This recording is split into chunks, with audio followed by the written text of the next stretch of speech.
It's Monday morning, and we are live and direct right here for another episode of the Eric Crocker Show. Of course, I'm your host, former NFL and AFL defensive back. And every Wednesday, we're joined by Coach Dezi. This time, we're coming to you live on a Monday. Shout out to everybody in the chat. We're excited to discuss San Francisco 49ers win 24-21 over the Green Bay Packers. I had to sweat that one out a little bit.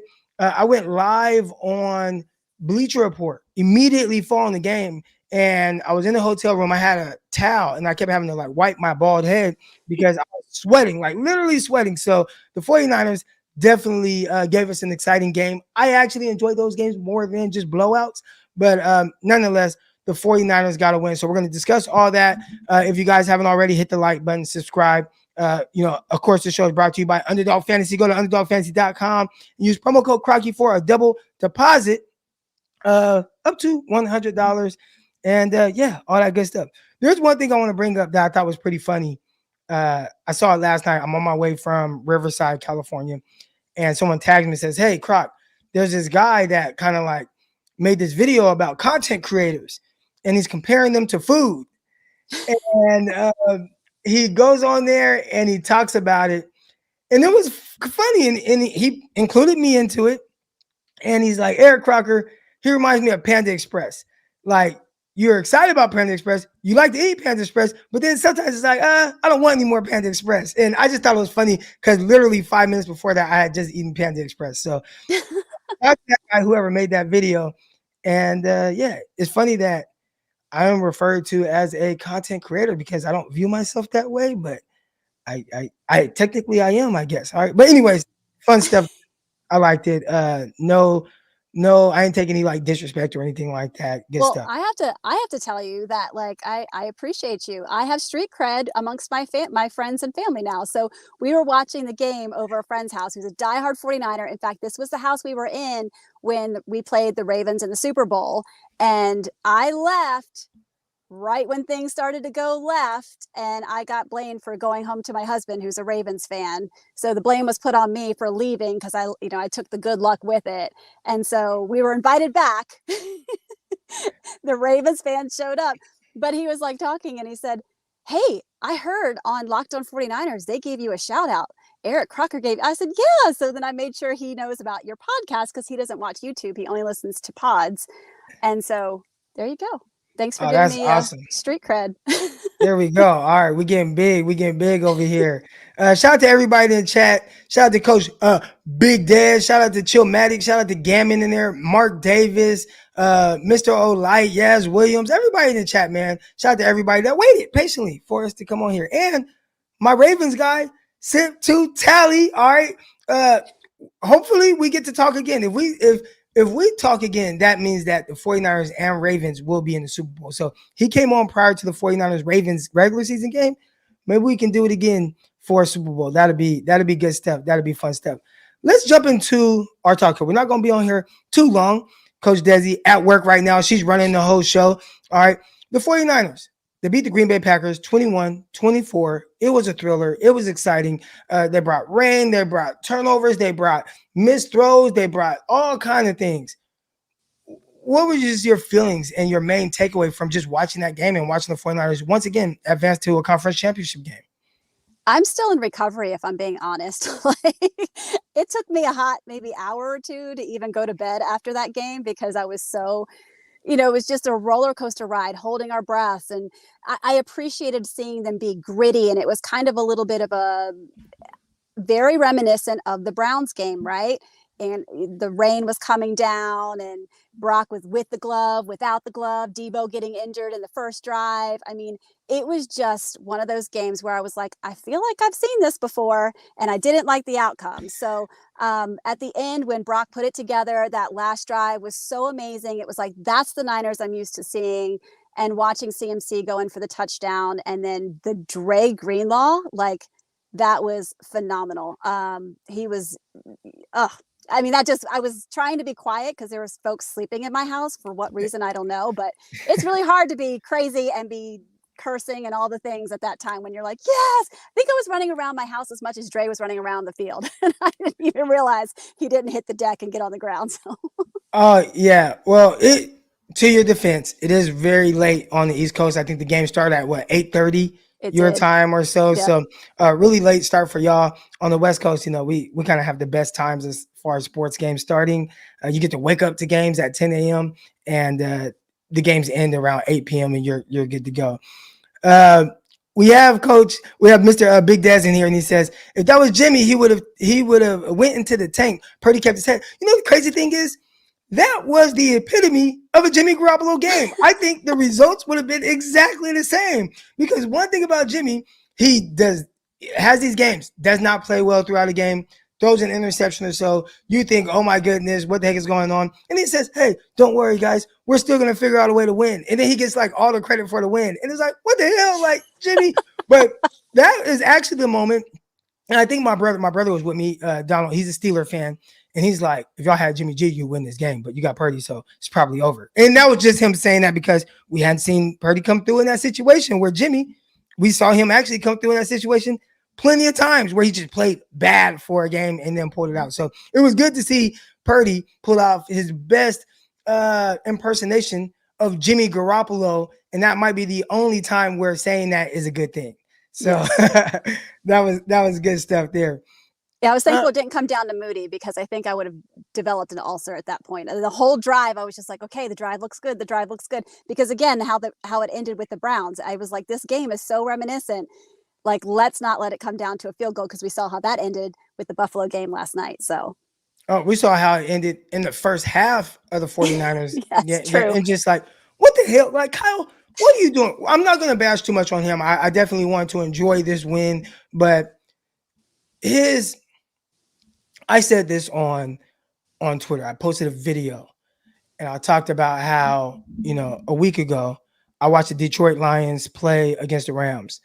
And there was a situation where no one would have faulted the Detroit Lions head coach, Dan Campbell, for telling his offensive coordinator, run the ball 3 times, milk the clock as much as possible. We might have to punt with, 30 seconds left, but they won't have much time. Let's just be conservative and do it that way. Nobody would have faulted him for that. 2nd and 9, he throws the ball. And I'm thinking, what the heck? They're throwing the ball. And he converts and boom, that ended the game. And it's just like, you want to talk about a coach going out and, hey, we're going to call plays to win the game as opposed to not lose. I think Kyle, time and time again, he shows us, and I said this on social media, he's kind of a pussy when it comes to those situations, like going and being the aggressive, like just, hey, we're going to take it to you. Now, when he's up 7, up 10, he becomes more aggressive. Of course, that's easy. But when you're down a little bit or it's a tie game and he's like, I don't know, let me see if we can, okay, let's let the clock melt down to 0. And I'm like, what the hell is he doing? You got 3 timeouts. 49ers had 3 timeouts with, I don't know, 40 seconds left or 30 seconds left. And then all of a sudden, he's running out of timeouts with 20 seconds. Like, what the hell just happened, Kyle? What are you doing? So that's a whole different discussion. I don't want to get too far into that. But ultimately, that's what I was saying about your tweets. What the hell are you posting? Like, I needed to know what you were drinking that night because it was something really good. I was dying off of everything you were putting out there. It was great. You know the crazy thing? No alcohol. I was just really? high off life. High off life. Oh my gosh, that's amazing. That's clever. All right, I got it. Well, I think in moments like that, the fandom comes out in me. And, I kind of let my hair down. If I had hair, I'm bald headed, but let my hair down a little bit. And I want to have fun, and I like to talk trash and I like to do that. I'm a defensive back, or I was a defensive back. We talk trash, The quarterback can overthrow a ball by 10 yards and we're still going to be like, oh, yeah, strap, you locked up, we just talk trash. So I talk trash all week. 49ers, they had to come through with that win. And it took a gritty win. And I think this was a much needed win for the 49ers. Again, this was something that we hadn't seen. I wanted to see it. Not because, I wanted to see it in the regular season, right? Like, I don't want to have to see it in the postseason. But regular season, I like, hey, can we pull out a gritty win? Because in the postseason, you're going to have to win that game where nothing is going great for you. You're not throwing the ball necessarily well. How much confidence do you have in your quarterback in those elements with what was going on? Being able to consistently just hit the throws. Like, it's been a little weird. Run game, getting stuffed a little bit. Are they loading the box? And the 49ers found a way to pull out a win when everything was going against them, wasn't going their way. So, hey, we're still going to come out with this W.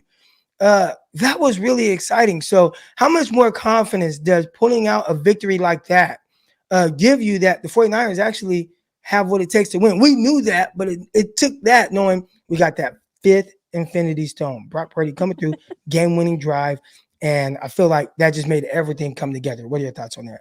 No, that was exactly what a lot of people were calling for to see. I mean, I knew it was there. I knew that it was an ability we had that maybe we just didn't tap into yet, that wasn't existent yet. But I mean, Brock's still young. This is only his second year, his first full year, coming off a season-ending injury last season. I mean, this is just continues to be an incredible story, which is more what builds my confidence even more isn't just that, it's that we utilized players that don't always get the spotlight, and this is a postseason, so we really spread the ball around. We got it to Juwan Jennings a little bit more. We got it out to other players that, especially when Deebo went out, we had to rely on. It was Diamador Lenore, right? It wasn't Charvarius Ward that we heard a lot of it, although, he was doing what he needed to do, but other than slipping on that one play that drove me insane. But, there's just a lot of things that came together as a team, and it wasn't just the superstars, and that's what gives me confidence moving forward. Yeah, some of those guys, man, big time plays. You want to talk about superstars, right? Brock Purdy, a superstar in his own right. The throw he made to Juwan Jennings, who may not be a superstar, but definitely comes in clutch. And the 49ers posted a great video of it, and of it from like a field angle, and you kind of get to see just this layer throw. I'm not gonna lie, that throw scared me half to death because my guy Greg Pinelli, quarterback trainer, coach, he has always taught me. He's like, hey, quarterback to throw three different type of balls. You have your one ball, which is like line drive, right? Usually you throw a slant, it's a line drive. You're going to fire that pass in there. All right. But then you also have your two ball, which is like hard with an arc. So a lot of times when you have to make like a layer throw, maybe to the sideline, Jordan Love wasn't able to do that at the end of the game where you had that overhang defender, Dre Greenlaw in that window. He jumped up and the ball wasn't able to come down enough, right? So you kind of want that hard throw, but with an arc. Then you have your three ball, where it's kind of like if you're throwing a fade, right? You put a lot of air under a ball. When Brock threw that ball, he threw a three ball. And so there was like a lot of air under it. And I'm like, that cannot be good. And it's one of those things where you see the ball thrown, but it kind of is now the camera is panning with it. So you don't know what's on the other side of that view, and it went right over that linebacker's hands, right into the outstretched hands of Juwan Jennings. And I said, man, that was a one terrific throw, and two, a big time catch from Juwan Jennings to go up fully extended in traffic and make that play. That was a terrific job by them. So you talked about guys needing to make some plays. That was a great job by both Brock Purdy and Juwan Jennings. And I think it was going to be plays like that really helped the 49ers overcome a deficit, something they haven't really done under Kyle to that extent. It reminded me a little bit Dwight Clark-ish, right? Yeah. Wrong part of the field, wrong team. But I mean, he had some big ups on that play. It was great. All right, let's get into Brock Purdy and his performance in the rain. I'm hearing a lot of different things. All right, I had a take. I posted it on YouTube. I don't know how many views it has now, but I know last time I checked, which was maybe like last night, there was like almost 300 comments. So people, they're trying to defend the fan base. But I'm watching the game and I see Kyle, come out and they throw the ball a few times and whatnot, and things not going their way. And everybody is screaming on my social media, why aren't they running the ball? Get the ball to CMC. Get the ball to CMC. Why aren't they running the ball? And every time the 49er fan base does that, well, first of all, I don't do that. You guys have never on social media seen me say, stop throwing with Brock Purdy. But when I hear that, it's like, you guys are telling me you don't think, one, Kyle has, first of all, let me reverse. I got this thought because I was watching, my timeline, seeing that. Then I'm watching my guy Haberman and Middlecoff. Love their takes. Shout out to their podcast. Great stuff. And Haberman asked a question. He said, do you think that Kyle had lost trust in Brock? And I think they were speaking more so on that drive before the half. And I'm like, I don't think Kyle has ever lost trust in Brock. I think the way he calls plays and things like that shows he has a lot of confidence. I think Kyle, again, just a pussy at times. All right, but when it comes to the fans, I think they did lose trust. And I wanted to comment that, and I know, I'll save that for a take. Made a video about it. I have never, ever heard the 49ers, or excuse me, other fan bases ever say out of a guy who they think plays at a very high level or an elite level, no matter the circumstances, stop throwing the ball with him. Take the ball out of his hands, give it to somebody else. I've never heard that. So that's the one thing that popped in my head. Like, you don't see the Chiefs say that. Stop throwing with Mahomes. Stop throwing with Josh Allen. Stop throwing with Joe Burrow, even though he has Joe Mixon. You never hear those things. But I consistently hear it with the 49ers. Stop throwing with Brock. Kyle, why are you doing that? This is a terrible play calling game because you're throwing the ball with a guy. You're telling me it's an all-pro guy? So that's the first thing I want to kind of discuss. The 49ers fan base trust in Brock Purdy in all circumstances, or is this situated kind of trust that the 49ers fan base has in them? I would love to hear your perspective on it.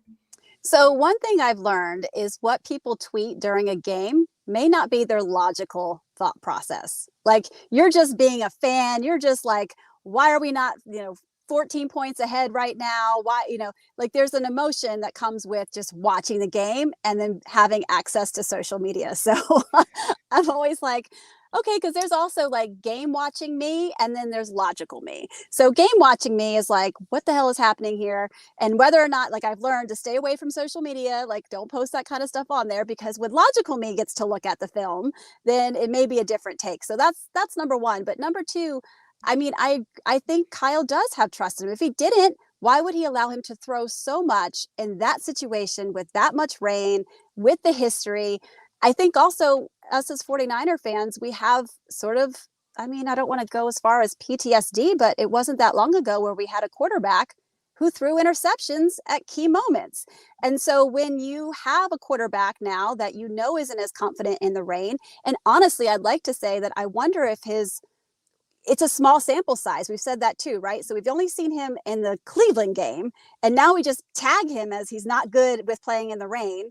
I didn't follow him in college, so I don't know how much history is there in college, but is it really an inability because of his physical traits with his hand, or is it really mental? Like, he's now in his head, because watching him postseason or post game during the conference, he had his eyes down. It's the first time I've not really seen Brock give eye contact to the person asking him the questions when they asked him about his confidence with throwing in wet circumstances. So I wonder how much of it really is his physical attributes, or is it really more mental? I'm not sure that we have a true answer as to whether he really is consistently a bad quarterback in the rain. He made this happen, right? He still came through, game-winning drive, last drive of the game. I mean, I don't know.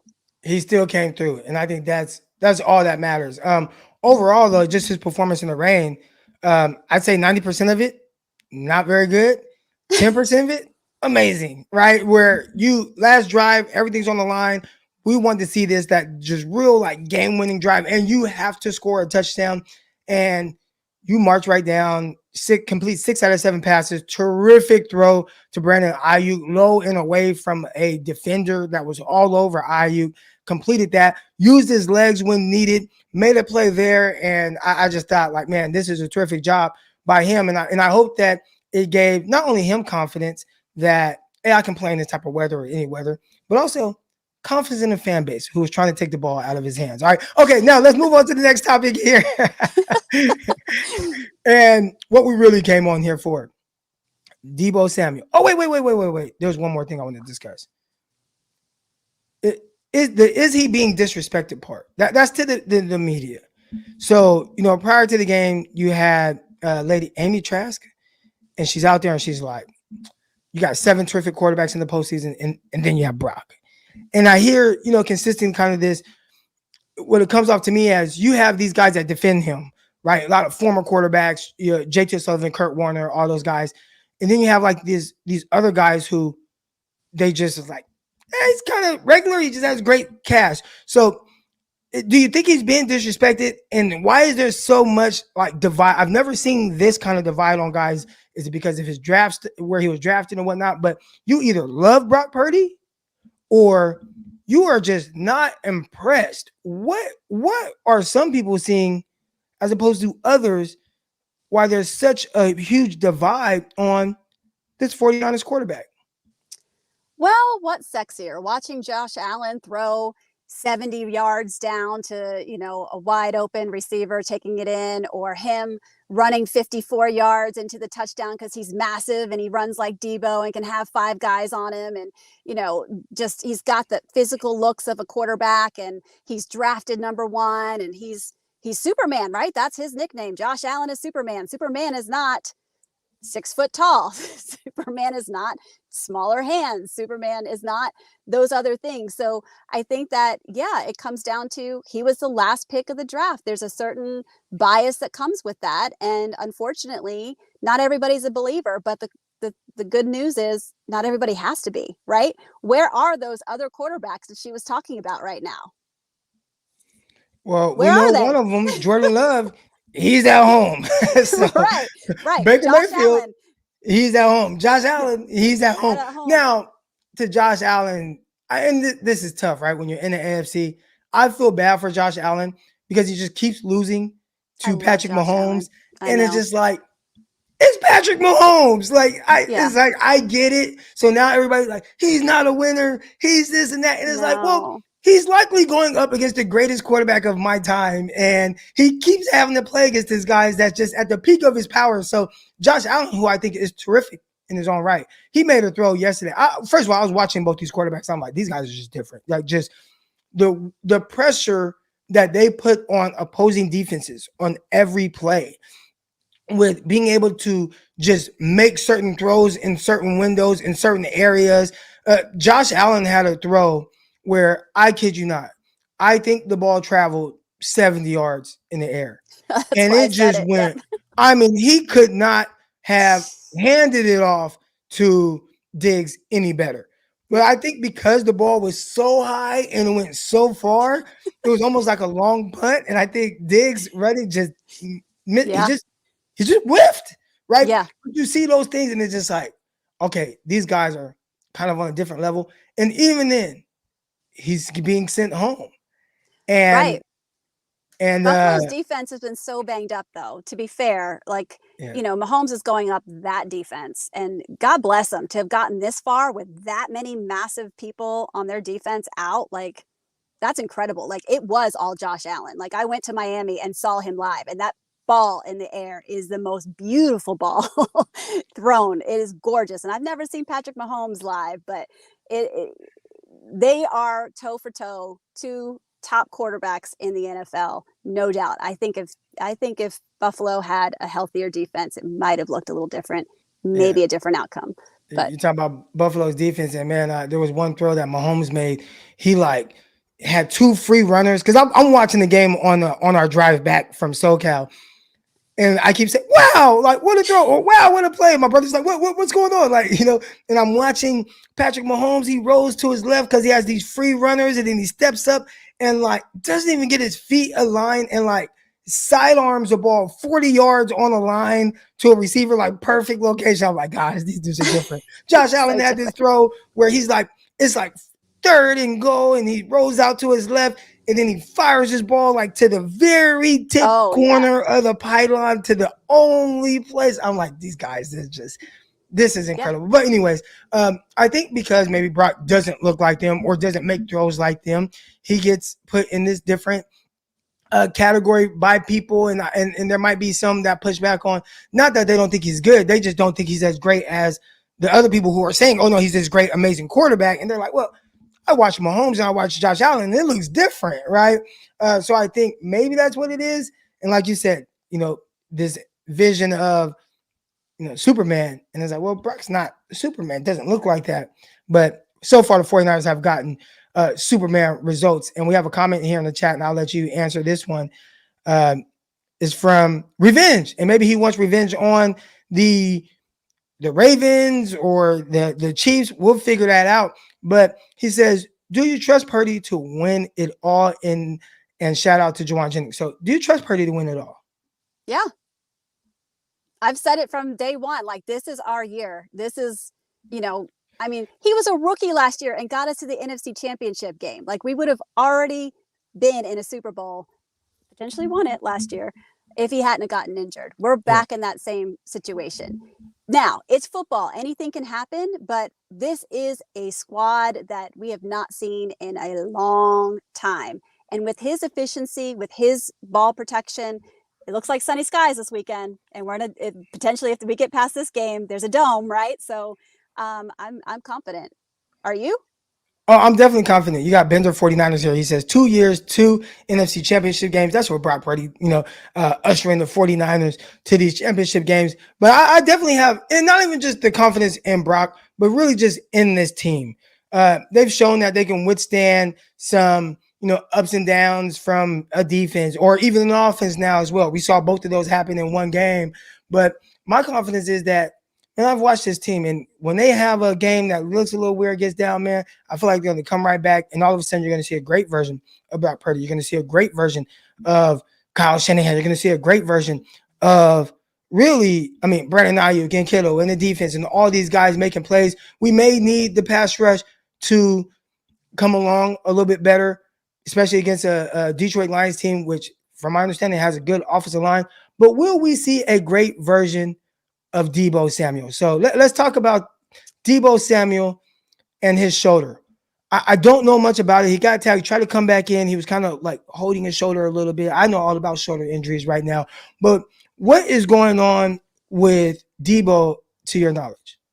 So, couple things. So one, when I was watching Good Morning Football this morning, Ian Rappaport came out and reported that multiple tests have been run and there is no fracture in Deebo's shoulder. So we know that that was a problem earlier in the season. He had a stress fracture in that same shoulder. So obviously you worry about that being a recurrence. Per that report, there is no fracture. It was interesting that he also mentioned that I guess initially Deebo was was being evaluated for concussion when he first came out, and then cleared concussion, and then there was a shoulder. And then I listened to you on Locked On 49ers today, and I love that you had said, because I went back and watched it, in that first drive, it wasn't the kickoff that you thought maybe, I think you said that you thought maybe he got injured on the kickoff return, but it wasn't the kickoff return. It was I think it was the third play of our drive. He got injured with a helmet a little bit more direct to the shoulder, and then the injury where he actually laid on the ground, that one's the one that looked like it was a little bit more helmet to helmet, and that might have been the one that they were worried about concussion. So I also heard reports, I think it was Jennifer Lee Chan, I'm not sure, had come out and said that Deebo didn't think that he injured it as bad because he could lift his arm, whereas before he wasn't able to lift his arm. So he's got movement. Imaging shows no fracture. I'm wondering if, when they said battery of tests, does that also include MRI? Does that also include a CT scan just to confirm? I'm guessing they did do all that just to confirm that there is not a fracture, whether the MRI is there, whether there's a labral tear. You know all about labral tears. We've definitely covered that. And those things can, hopefully, as far as Deebo's concerned, he's okay. There's nothing in my mind that leads me to believe that there's something critical enough that would keep him sidelined this weekend. Yeah, and this shoulder can keep me sidelined off of this podcast, or this YouTube show. So, I think if I could tough this out and talk to you guys with this labral tear, I think that Debo Samuel, whatever he's going through, which is probably far worse, and I don't have 250-pound guys trying to tackle me, but I think he's going to be able to kind of thug through it. There are some people that are upset. I'm reading the chat right now that maybe they feel like he should have toughed it out or could have toughed it out. I'll give kind of my perspective on football players. I just watched Max Crosby the other day. He posted a picture to social media and it was like, surgery good. I'm ready to go. He had got like knee surgery. These guys play with all kind of issues and things. I think Debo Samuel as well. There was a game against the Arizona Cardinals. I think it was clear that he wasn't 100%. They did not target him at all in that game. He got 0 targets, no run, no targets, no anything. He was really out there for a decoy. So if you want to challenge or question how tough Debo Samuel is, Look no further than that game where a guy who the 49ers are making it a point to not utilize him. There had to be something going on. He played in that game. So I think questioning Deebo's toughness, that's not something that I would do. No, and I think it's smart on the medical team because again, this was the same arm that had a fracture, a fracture. So if he lands a certain way, gets tackled a certain way, there's a chance for recurrence or injury there, right? So you want to make sure. And a plain X-ray. Remember, the first time the plain X-ray did not rule out the fracture. That everybody said, "Oh, it's not fractured," but it was the additional imaging later that did come forward and say there was a stress fracture in there. So you don't want to take anything like you want Debo as optimized as possible. If there's a small little initial injury and you send him back out there without knowing for sure and another bad tackle, which it's Deebo, he takes on, he's almost got the risk of a running back, right? Because that's part of his job duties. Then you're going to make something that wasn't so bad much worse. So no, it was really, really smart. We did come out with a W. Maybe we wouldn't say that if we lost this game, but we don't have to worry about that because that's not our situation. We do not have to talk about a loss. Coach Dezi, I'm going to stay on and get some fans on, but I definitely appreciate you taking time out of your busy day, busy morning. You're running the show there. Any last just thoughts on the game or maybe even conference championship talk with about the Detroit Lions? But anything that comes to mind before you get out of here? Go Niners. That's it. That's all I'm thinking about. Go Niners. We got this. All right, Coach Dezi, I appreciate you coming on. Thank you so much. All right, take care. All right, shout out to Coach Dezi. She comes on typically every Wednesday, and Ashley comes on Monday, but we flip flop this time around. We got Ghost in the chat, and he says, "I love Purdy, but do we think he has been exposed a little bit with the in-breaking routes and how teams are baiting him to throw an interception?" No, I don't think that's necessarily the case. I think, we watched the 49ers and some of the interceptions that they've had. I think a lot of them have been similar, like just that timing throw over the middle. I don't think it's about Purdy being exposed. I think Purdy is someone who typically wants to play with timing and rhythm, and that's where he is at his best. And sometimes there might be a guy there. And we saw that with Jimmy G, and we saw that in this Green Bay game. Now, one thing we also want to say, Brock Purdy has not turned the ball over in a postseason game yet, and he's played in 3 full games. So that hasn't been anything that has been like alarming during that time. But definitely in the last game, you had some dropped interceptions. You had one flat out drop that probably would have been a pick six. And 49ers, they would have went down 10-0. I think that would have been tough. But is it something I'm worried about or concerned, or is he being exposed?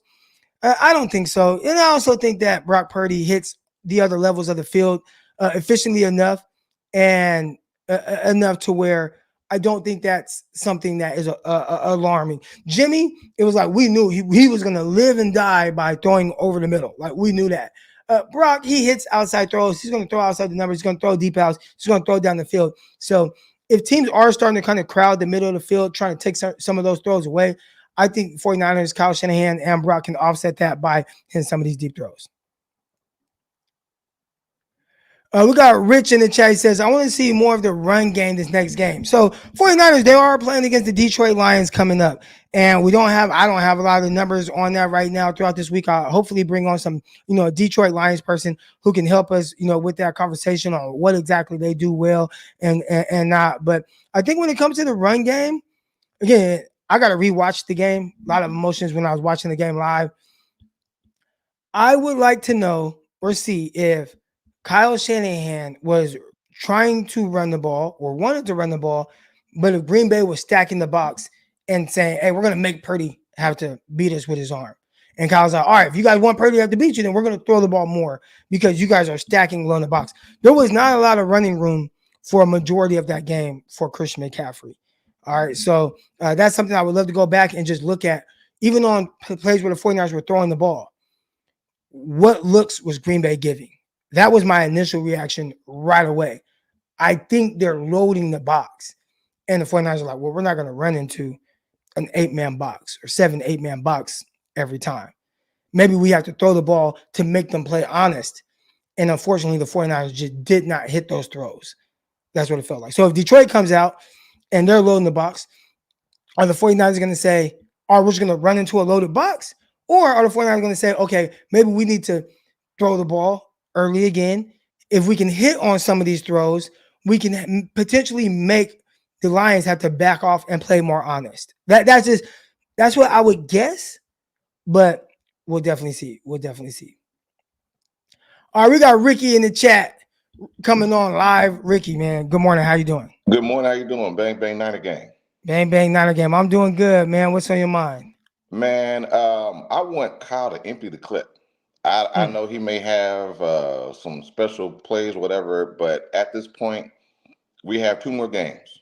So this game, I like watching different games yesterday with KC versus Bills, and you would see um, three people or a wide receiver, two receivers, and Kelsey in the backfield, and he wanted to cross, and kind of like what happened with us in the game before, how you would see like three receivers on one side, and stays behind, and then he's the one that actually gets the ball because they got to go through the trash to get to him. I want us to do some of those plays.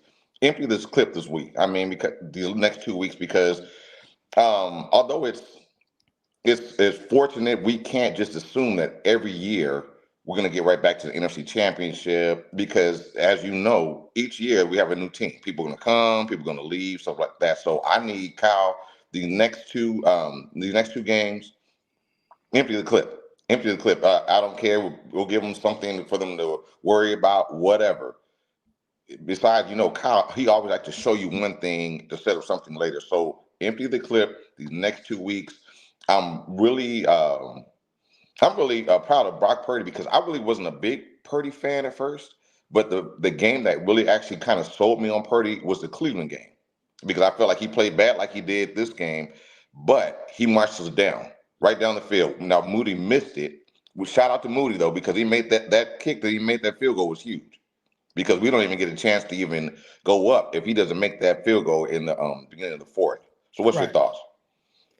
Yeah, nah. Okay, so with emptying the clip, I think for Kyle, right? And this is the part that I struggle with when I was in the space earlier on social media. Shout out to my guy, is on Twitter. My guy Chris, he has space, and he asked me like, "You think Kyle called a bad game?" And I'm like,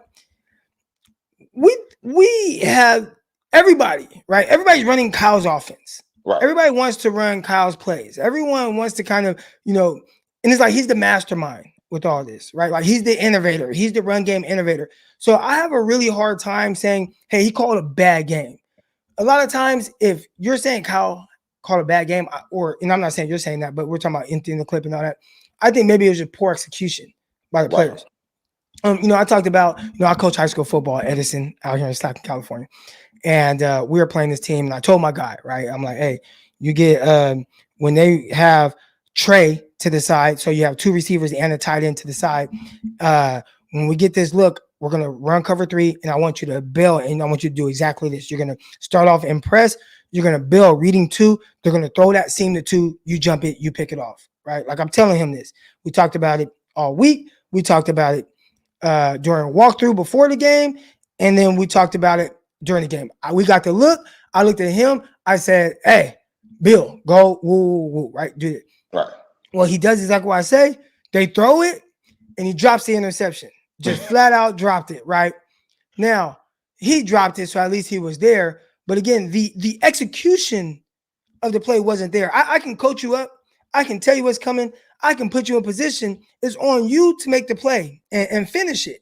And right. I think for Kyle, he can call plays, and we can question it, the run with Juwan Jennings. Like, why is Juwan Jennings running the ball? And it's like, well, why is George Kittle or whoever was blocking getting blown up 5 yards into the backfield, and that really being the reason why the play didn't work, as opposed to a bad play call by Kyle or a bad play call with Juwan Jennings in the backfield. So emptying the clip, I don't know. I think our only real example of that is probably the Saints game. The Saints game. I was going to say that the Saints game where it really felt like he's like, okay, we are going to struggle to get stops against Drew Brees.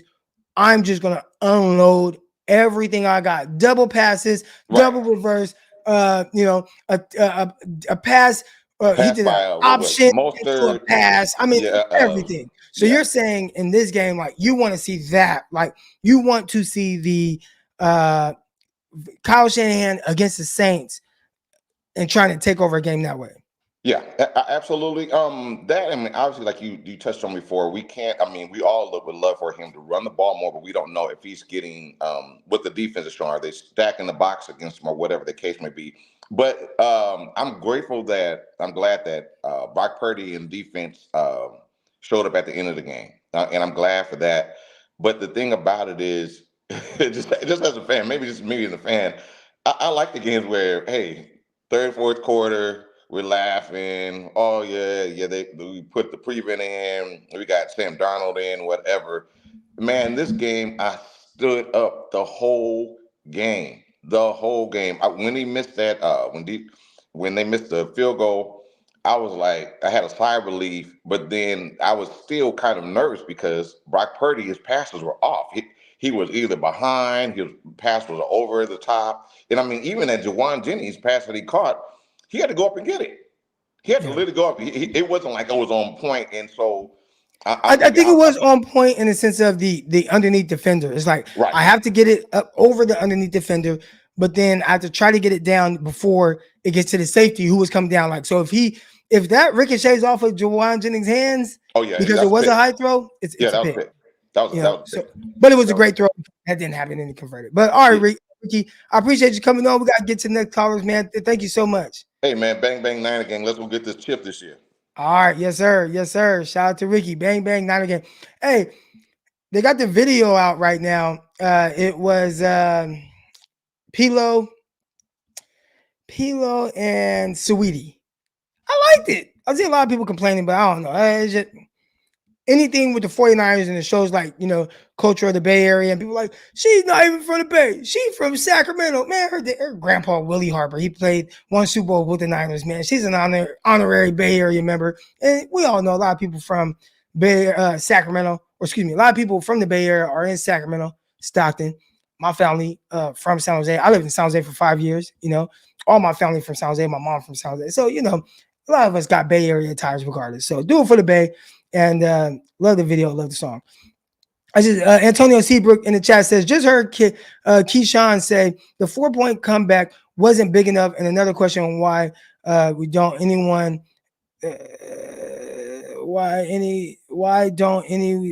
the car of the greats?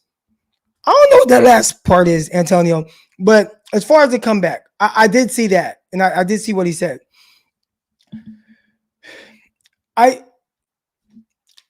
Everybody looks at things differently, right? I watched, one talk like when you're down 7. Let's say you're down 7 or less, and you win the game. Is it really, if it's a 1-score game, is it really like a comeback? Oh man, you had to come back from being down 1 score. Like that's kind of like more natural within the flow of the game.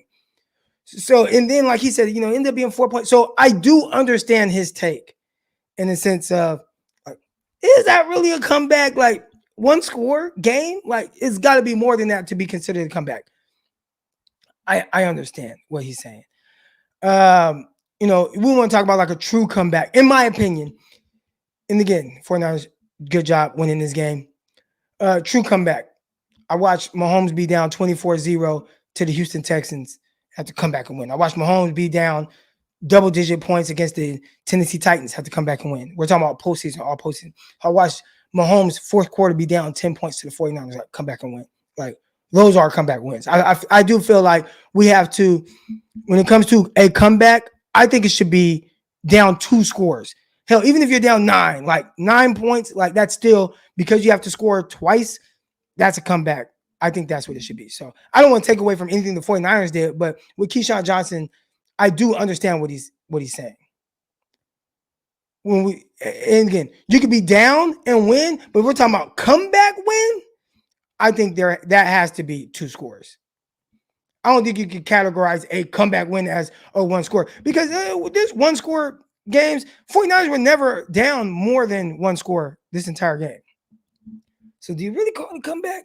I don't know. Hey, I could be wrong. Would love to hear y'all thoughts. I could be wrong. Would love to hear y'all thoughts. I got Mike in the chat. He says, "E, are you going to the game?" Look, man, I had somebody shout out to my guy on Instagram. He approached me with terrific tickets. He's like, "Crock, you want these tickets? This ticket $200, lower level seats, in the 100s." I'm like, I wish, but I'll be in Riverside coaching these little bad kids in this 7-on-7 tournament. So if something like that comes up again, guess what? I won't be able to do it because we got a tournament in Tracy. Probably part of the 49ers championship game, I'll be watching on my phone at a tournament while I'm trying to coach. All right, hey, we're going to run cover 3 right here. Damn. Oh, you drop ball. I'll probably be doing all that. Okay, so hopefully I can multitask. Let's get to the next caller. All right, enough of me talking and rifting here. We got 49 problems in the chat, and I'll put the timer on everybody now. All right, so you guys are gonna get 3 minutes to kind of discuss anything that you want to talk about. But 49 problems, you got 3 minutes, man. What's good, man? How you doing? Hey, 3 minutes, that ain't enough for me. I'm just kidding. Yeah. Hey, I'm just kidding, man. Hey, my wife says 3 minutes is just enough time, but go ahead. Hey, we can do it twice in 3 minutes, low key, but check me. Yeah. Hey, low key, man. I had a couple things to say, but I was listening to you, and to your point, a comeback is a comeback, bro. If we're trailing by 3, by 4, 5, or 6, you know what I'm saying? We got and everything is on the line. It counts as a comeback. I say it's different if it. I don't think that's a win. Like that is a good hey, we were down and we scored and we won the game for sure.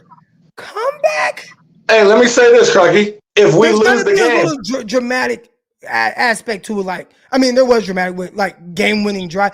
Game-winning drive, you did that. That big dog. Let's go, right? But comeback win. I kind of agree with Keyshawn on this one. I'm not mad at Keyshawn. I love Keyshawn. But if we had lost, Purdy failed to come back. They wouldn't say, well, they weren't down 2 scores. He didn't come back. No, he didn't come back. We was losing and he failed, so we didn't come back. I think you win or you lose. Hey, man, that was a good drive to take the lead. You won. Come back. To me, there's got to be more. I think because nobody ever has talked about it. This is the first time it's coming up. Has everybody ever talked about what a comeback victory is? We're gonna, you know what? I'm gonna stop the clock. We are going to come to an agreement right now, y'all, on what a comeback victory is. All right, so 49 problems. Help me with this. Comeback victory. Can a comeback victory be a 1-score game? Because there's a 1-score.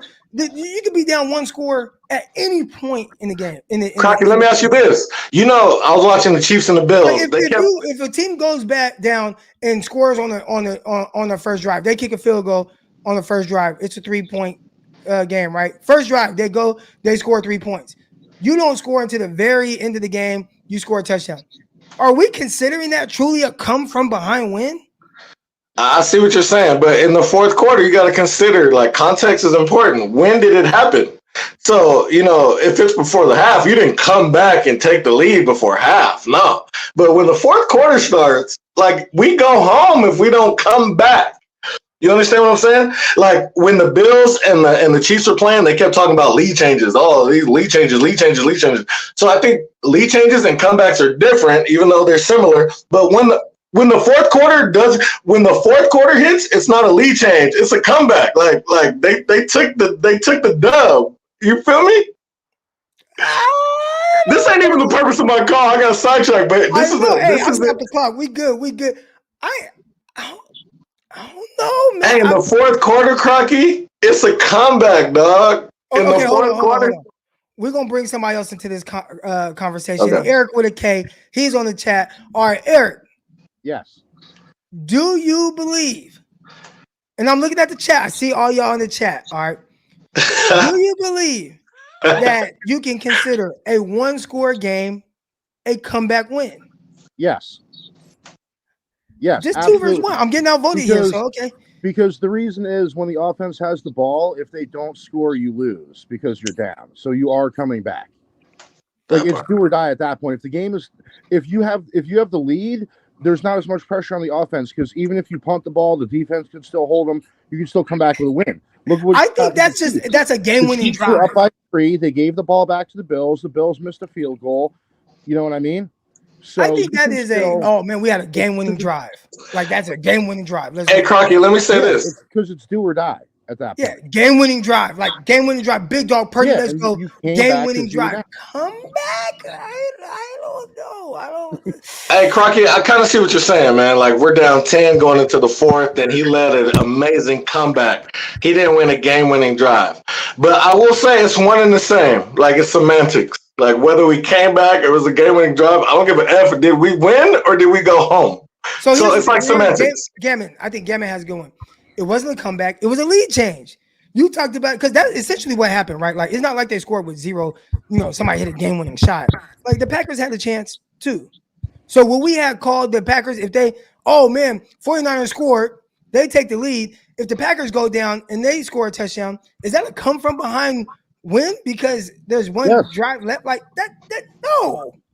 It's come from behind, but it's not a comeback. So I'll feel you on that. And then they came back. Oh. That's I think this has to be a legit nationwide conversation. Came from behind. Hey, you know what? You might have changed my mind, bro. 10 points might be a comeback, but it's semantics. I don't think it has to be 10 points. I think it has to be 2 scores. So it could be 9 points. Okay, yeah, I feel you on that. You got to come back from something like, man, we got to get multiple scores here, right?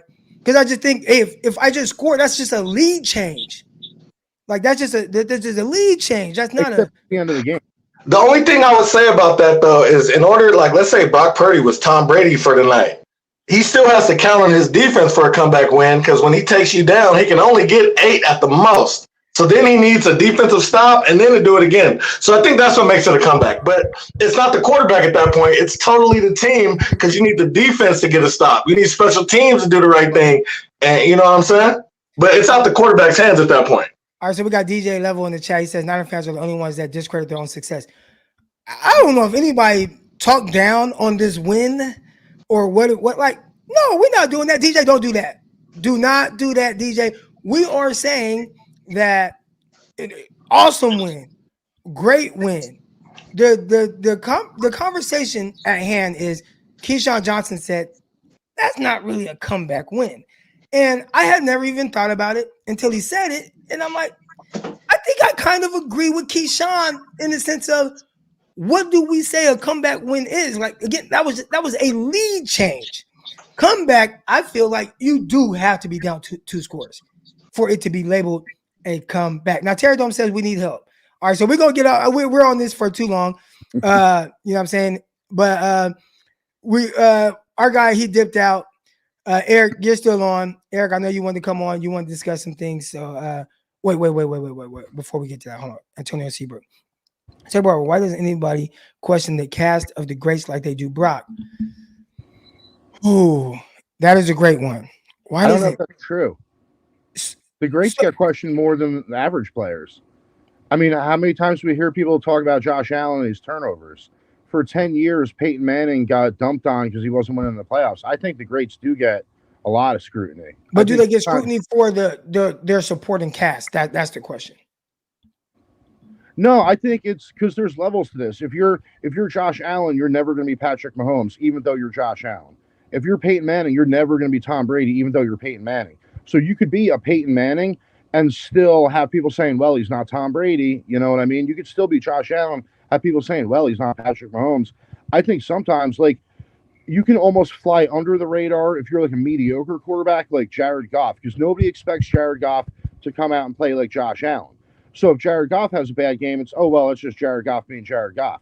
But if Josh Allen has a bad game, it's, oh, my God, we expect him to be great. How could he play like this? You know what I mean? So I think it's almost it's almost the reverse. There's almost like more scrutiny if you're a great player because they expect you to beat the other great players, which is not easy. When it comes to me, when we talk about his supporting cast, I think sometimes it might just be if you just watch, like, I don't want to get into this, but I did like your take on that. I don't want to. No, get into it. What are you thinking? Well,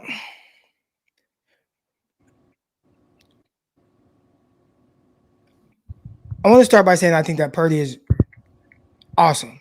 He's really good. I have the utmost confidence in Purdy. Matter of fact, I kind of, I made a video about fans and how they kind of turn on Kyle when he's maybe throwing the ball too much. And I've never had an issue with Purdy throwing the ball. All right. Oh no, run the ball, give it to CMC. You never heard that from me. Man, hey, he's awesome. I trust the ball in his hands, etc. Like, keep hooping, whatever you're doing, Brock. Even if it's not going well early on. When you watch certain guys, it does look different. Like I don't know, I don't care about the numbers when I'm watching the game. You watch Mahomes and Josh Allen last night. You just watch them. I don't know how you can come up with any other take than Brock Purdy is not them. So if you're watching them and how they play, like what they do, and then you watch Brock, who does a terrific job, it is clear that he has to do it kind of a different way. And maybe has to lean a little bit more on these guys. And that's not to say that I talked about the throw to Juwan Jennings. Amazing throw. The throw to Brandon Ayuk, low and away. Amazing throw. Like, he is good. He is really good. Is he great? And when you look at Josh, I don't care about the postseason line. He keeps going up against the greatest. Like, Tom Brady, all that. Yeah. Mahomes, I've never seen anything as great as Mahomes. Like, just with what it looks like, how he does it, like, just everything it's this different level of like greatness. The physical tools. I don't even know if you say like I think the physical tools make it look different. Yeah. And Brock, who does a great job of what he does. Oh, my bad. Well, like Lamar Jackson, for instance, with his mobility, he can do things with his legs other quarterbacks just can't do. So he has his own style. Josh Allen, Patrick Mahomes, they got like tremendous arm strength. They can make throws that, with all due respect to Brock Purdy, he just can't make. It is a different skill set, and it does look different. Terradon, why we gotta do this? When you watch? Why do we have to like? Y'all want Josh Allen? Go be a Buffalo fan. Like, no. Well, this is why you had to start your comment by saying how much you like Brock Purdy, because if you say anything about how maybe he's not like. If Joe Montana and Tom Brady had a baby, people will come at you like, how could you hate on Brock Purdy if you try to be a little more realistic about the situation? So, yeah, you got to be careful. Some people take it personally. But, no, I get what you're saying. It looks different. It's, Josh Allen, and if you look at, Jordan Love on the interception he threw at the end of the game, he was trying like a Josh Allen kind of like crossbody across the field kind of throw, and he didn't even have the arm strength to make that throw. It's why Greenlaw was able to get under the ball. So I do think it looks different when you get certain players. I mean, we're talking about like the MVPs of the league, like Patrick Mahomes type. You know what I mean? They can make plays that physically Brock Purdy just can't make. I mean, we saw Brock Purdy have issues in the last game gripping a wet football. Meanwhile, the week before, Patrick Mahomes is playing. It's like 0-degree weather, and he's just throwing lasers. You know what I mean? So I do think it looks different. I think, and that's the issue. That's one of my issues with Purdy. When he has an off game and he's not quite as accurate, like other people say, oh, yeah, well, Mahomes has games where he's not accurate too. It's like, yeah, but he can make up for that inaccuracy with those splash plays, with those chunk plays. Josh Allen can make up for, a little bit of inaccuracy with being able to scramble, being able to move, get first downs with legs, move the chains with his mobility. I think the issue with Brock is that his skill set is based off timing and based off accuracy. So if he's inaccurate, that's his main skill set. Like that's his bread and butter. He relies on being accurate. So if he has a game where he's inaccurate, it's difficult to overcome. I mean, we saw this game, against the Packers. It came down, like you said, a comeback win at the end. I totally agree. It was a comeback. I think there was a good point on your part. There was a comeback win at the end. And, but it also came down to a missed field goal from the Packers. It was a win. It was a game-winning drive. Yeah, I agree. It was a comeback. Totally agree. No. Yeah. Game-winning drive. Game-winning comeback. Yep, totally agree. Okay, well, either way. It was either a comeback or a game-winning drive, but it still came down to missing a 41-yard field goal that ended up being the difference in the game. So I think, because I've heard some people say, Brock Purdy was inaccurate, but other quarterbacks have, bad games too. What's the difference? To me personally, I think the difference is that Other quarterbacks like Lamar Jackson can have a game where he's a little bit inaccurate, but he could still move the chains with his mobility. He can still hit splash plays. I think Mahomes and Allen can still drive the ball down the field. Purdy can drive the ball down the field, but when he does, it's still dependent on accuracy and timing. It's still about getting guys open, reading the defense, finding out who's open. Like, he does throw deep balls. That is a big difference. That is an upgrade over Jimmy Garoppolo, is that Brock Purdy does throw the ball down the field. I want to give him credit. I want to give him his flowers. He does do that. But that's still dependent on timing, accuracy, and reading the defense. So if he has a game where he's inaccurate, if he's off, it's difficult. And, if you look at the games the 49ers have lost this year, I don't want to put it all on Brock, but I think it's not like, I don't want to say that they lose when Brock plays bad, but I think the reverse is true. I think when Brock plays good, this team beats anybody. They clear every other team in the league. Even if you look at the games they lost, if you look at the Ravens game, Brock Purdy had 4 interceptions against the Ravens. 49ers lost by 2 touchdowns. If you flip that, if Brock Purdy throws 2 touchdowns and 2 interceptions in that game, scores tied. If Brock Purdy has a good game against the Ravens, the 49ers win that game. You know what I mean? So I think that's why there's a lot of focus on Brock Purdy, because he's a younger quarterback. He's not like fully established yet. He hasn't gotten that second contract. So he's not like contractually like married to the team like some of these guys are. And I think with the defense, with the skill position players around him, that's why I think a lot of the focus does end up on Brock Purdy, because when he plays well, this is the team that beat Dallas 42-10. It wasn't even close. You know what I mean? So when Brock Purdy plays well, this team is unstoppable. They beat every other team in the league. When he's playing well, there is no team that we should fear. I don't care about the Lions. I'm not even worried about the Chiefs or the Ravens in the Super Bowl, because if Brock Purdy has a good game, they destroy them. And also because I picked the 49ers to beat the Chiefs before the season started. So, I'm not really I'm always scared of the Chiefs. But, Eric, I'm going to have to get to the next caller, man, but I appreciate you coming on. All right, Croc. Thanks for having me on. All right. Chris, Roscoe's, I got a question for you, bro. Oh, wait. Before we get to the question, hold on, because we got some super chats here. Jeez, man. That dude was talking forever. Hold on, not this one. Hold on, but we will talk about that because we're about to bring that up. I think a comeback, or everybody wants to know. Okay. I think a comeback is more than a touchdown. This win is better because San Francisco was circling the drain due to numerous issues and still get the win. Amazing. Let's go. I think this is a bigger win. Go E-House. Let's go, Edison, even though, class of 1988. All right. Even though I am a graduate of Tokay High School, but, I coach at Edison. So, yeah, let's go. Let's go E-House. All right. Roscoe's. And we got Antonio Seabrook on here, so I'm gonna bring him on as well. So yeah, let's go. All right. Oh wait, he got the TV on in the background, so we'll take him off. Yeah, cool. What do you consider a comeback win? Croc, I'm ashamed of you, bro. I ain't gonna lie. I'm ashamed of you, dude.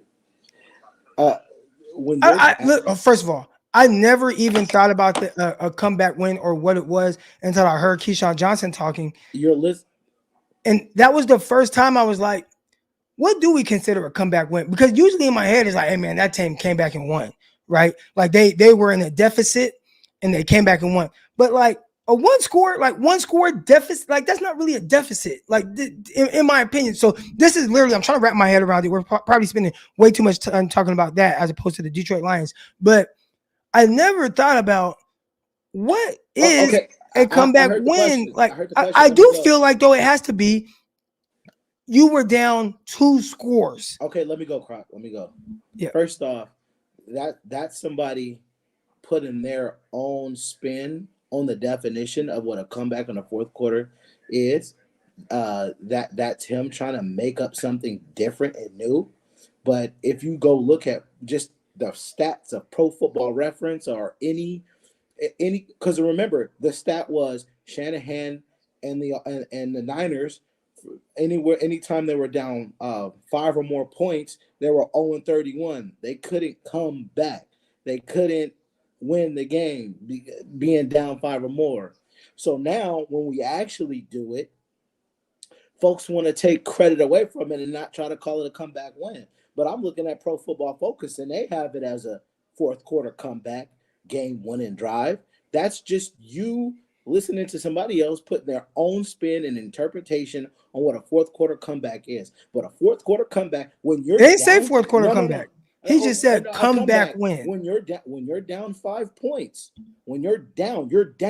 So in order to come back, when you're down 5, what are you coming back from? No. Being down 5 when you're down. So in order to that's not like that ain't like a hey man, we down, we gotta come back. That's not even like nobody has ever said that. Wait. Again, when we're 0, everybody was talking about it when we were 0-31, right? It was a conversation then when we were 0-31, was it not? It was 7+ points, or it was actually 8. No, it was 8+. It was 5. Go find it right now. You'll find it was 8+. No, so from 3 points and on, 5 points and on, they did it. It was like 3+ they had one, and 8+ they had one. Okay, so we did the 3-1, which I still think was ridiculous because there were some games where at some point they were down 7 points and still won. So I think that was still ridiculous. So at the end of the day, though, when they put out the stat, Shanahan is 1-33, 1-37, I don't know. When we were down by 3, or when we were down by 3 going in the fourth quarter, and at the end of the day, what did we do? What did we do? You won. No, what did we do, Crock? Yeah, the game-winning drive. You won. Well, no. What did we do? When you were down, what did you have to do when you're down? Have a game-winning drive to take the lead. No. When you're down, what do? What's the opposite of down? Up. Yeah. When you're down in a game and you have to, I'm not going to say the word. When you're down in a game, you're down, I don't care, 3, you're down 2, you're down 5, you're down 6. What do you have to do? Hey, man, we got to put a drive together, man. We got to take this lead. Crock, you're beating around the bush. Just say it. When you're down in the game by 5 or 6 points, what do you have to do to win the game? So if you're down, you again, trying to make no. We are talking way too much about this. You're trying to make it more difficult than what it is. But I'm not making it more difficult than it is. I just have never in my head when I think a comeback win, like when I watch Mahomes down 24-0, that was like he got to come back. You're letting casuals fill your head just like you let those 2 other casuals fill your head during the Eagles week. Let me help you out here. When you're down 5 points and you need your team to win the game, you have to come back and win the game. And I don't care if it's by 1 point, 2 points, 3 points, 4 points. Brock led a game-winning drive, led a comeback drive for the 49ers. Brock led a game-winning drive, 100%. I got somebody in the chat right now. He says, the Niners back. If we would have lost, Crock saying Brock can't come from behind. Exactly. I would not have said that. Yes, you have. Yes, I would have said he gets Crock. tight. He gets tight in those situations. I've always said that. Crock, we've had conversations. We've had conversations where we said we wanted to see Brock in these type of moments come back and win a game. You against the Bengals, against the Vikings. Did we not, Crock? Did we not? 17 points was we couldn't score more than 17 points. 17 points, 17 points, 17 points 3 weeks in a row. Crock, we've had conversations on here. Do not let Keyshawn Johnson fill your head with this stuff. Don't do that. I think you're wrong. Oh my God! But you came on to talk about something other than being wrong about what a comeback victory is. So I believe this. I came on for this actually. I came on, but let me just get this off. Hey, I was at the game. It was a great game. The man, playoff energy is just it's unmatched. I will be at the NFC Championship. I got the tickets. They're locked in. We're locked in. Me and my boy Polo. We were 7-0. We put that on the line and it was tested. But now we're 8-0. And we're going to the NFC Championship. And when me and Polo go to games, what happens? We win games. We have never lost. LeVar Ball voice. I just want to say this. The time is now. The time is now, bro. We here, one final game, and we're in the Super Bowl. I believe in this football team. We played one of our worst games of the year and still put out a victory. That's how good this football team is. You notice how you didn't say and we had a comeback win. You said pulled out a victory. But go ahead. You just ruined my whole. No, you're good. You're good. Go ahead. I was you're good. in the whole rhythm, and you just ruined it. I was just going, because the words you used. But go ahead. I just want the fans to know I just want the fans to know, no matter how we win, it don't matter what happens. Long as we win, we advance. I don't care if we win 3-0 next week. Next week, we advance to the Super Bowl. 100%. And that's all that matters. But I think Brock is going to come out. He's going to prove haters like Crock. He's going to prove haters wrong.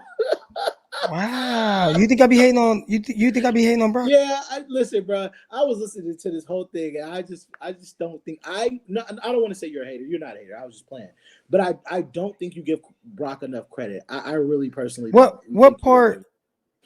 You're definitely a casual. What part? Wow. Because you're acting like the other people. Like you can't. Like two things can't be true. Like I don't think he's of the caliber of Mahomes. He's not. But I think he's an awesome quarterback. Actually, no, that's what I was coming on to say. He doesn't have to be them. We don't need him to be them. We have a amazing. And that's what the people are saying. We have the amazing. Hold on. That's what they're saying, Chris. Wait, hold on. We have amazing weapons around him. Yeah, but they also question that he can't be the reason why we win, and I think he can be the reason why we win. I think he can make the play out of structure when things are not going right. I think he could be the game changer because he's made game changing plays, and I think he can be a game changer. I think in this Detroit game, you will see a game changer in Brock Purdy. But again, he doesn't like Patrick Mahomes. He didn't have to be the savior on Sunday. That one game did really well against the Bills and everything. He doesn't always have to be the savior, but Brock doesn't get enough credit. He doesn't get the credit, and I'm cool with that. But at the end of the day, and this is why I'm side with the other people on you on this one, Crock.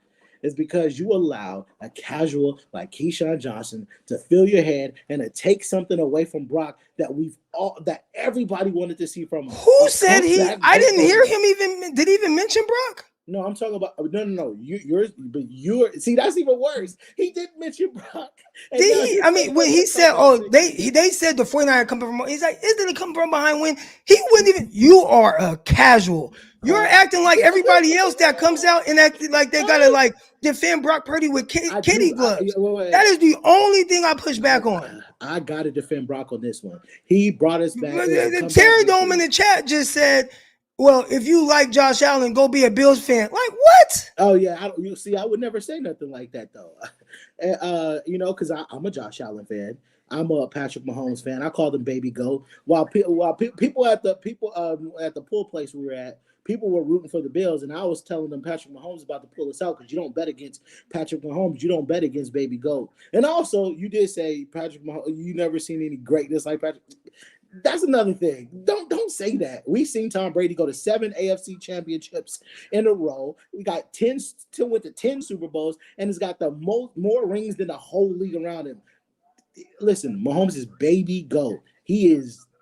Just don't bet against him unless he play us though, because we coming for everything. We coming for everything. So bring on the Chiefs, bring on the Ravens. We ready. We loaded, and it's Brock Shiesty out here. It's Brock Purdy out here. It is Brock the GOAT. It is Brock the Beast. I don't care. My quarterback brought us back. Game-winning drive, comeback drive. And if y'all don't like it, y'all can kick rocks. I don't care. But Crock, hopefully I can see you at the game. Hopefully you can come to the game, bro. You going? Bro, tickets locked in, bro. You thought I was kidding, huh? Let's go. NFC Championship out here, baby. Let's go. If anybody out there want to give Crock tickets, man, give him tickets. No, I can't go. Like I got to coach in the tournament. Oh God, here we go with this tournament stuff. All right, bro, I'm gonna log off. Look, you don't care about the kids. I don't care about the kids. Super Bowl is more important than kids. I'm sorry. All right, Crock. Shout out to the people in the comments. I know y'all hated me the week before. I don't really care because y'all are a bunch of casuals too. But shout out to Crock. Shout out to everybody. Shout out to Coach Dezi. Y'all have a good one. All right, man. Shout out to my guy Roscoe. We got to make one thing very clear here.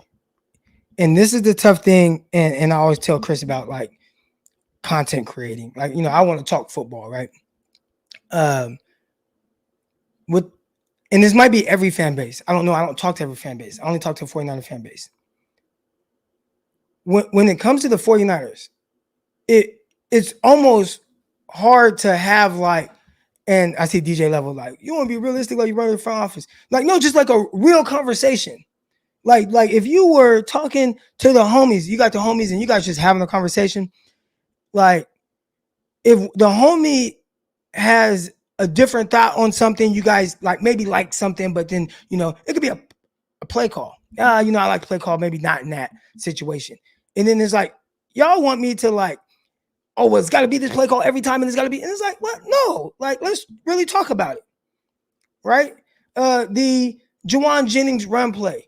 Everybody wants to be mad because, well, why didn't they use Ray McCloud? Or why did they run that with Juwan Jennings? Like, why did they do that? He's not Debo Samuel. He's not that blah, blah. And it's like, well, maybe it would have worked, but the guy got blown up, the left guard or left tackle, and George Kittle, blown up, right? Like blown up into the backfield. And it messed the whole play up. I don't think that play getting blown up had anything to do with who was carrying the ball. But because someone else might have a different opinion just on how that played out, it's like, oh, like now I'm a hater or something. Or I'm not calling them haters. You feel me? It's just like, hey, let's just talk about it. Like, let's just have a legit conversation. You know what I'm saying? Now, DJ says, well, the Juwan Jennings play was wrong. Kyle said after the game. Well, whatever, but he ran it. And the reason why it didn't work was not because it was Juwan Jennings. So maybe he didn't mean to have Juwan. There was a play. It was a couple years ago. I want to say it was in the down year with the 49ers. And they had, who was that little running back out of Baylor the 49ers had for a while? All right. But he ran an arrow route with him and he caught the ball. And Kyle came out and was like, he wasn't supposed to be in there. Like, I didn't know, like, he was in there and I called the play. Then he didn't know, but it worked. So nobody cared, right? Like, it worked. The execution outside of who was there, like, it worked. And the Juwan Jennings didn't work, not because of who. Why does my alarm keep going on? Not because of who was at that back position. Juwan Jennings was the best or had the most yards after catch in college football the year he came out with his slow ass running 4.7. Most yards after catch in all of college football. He's a strong runner. He's a physical runner. To pick up 6 yards on the end route, you don't really got to be fast. If it's blocked up well, you're good. And it didn't get blocked up well. All right. My point is, because I may say I don't think that Brock Purdy is of the caliber of these other guys, does not mean I don't think that Brock Purdy is not a terrific quarterback. It does not think that I don't think he has played amazing for the 49ers. He just had the most efficient season at the quarterback position for 49ers that I've ever seen. We're damn near in the NFL. And does some of his weapons have something to do with it? Maybe. Does his coach have something to do with it? Maybe, right? Is it something like he just has to carry everything and do it all himself?